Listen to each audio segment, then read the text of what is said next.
So, here it is.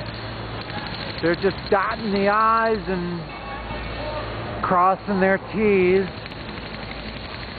I think it's going to come down in history as one of the ugliest structures ever. What the fuck that is all supposed to be about, I don't know. But right across from Pantages, which of course is all these lovely, gorgeous details. I mean, look at that.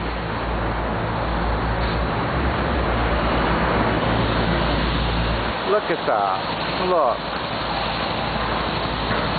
And then compare it to this.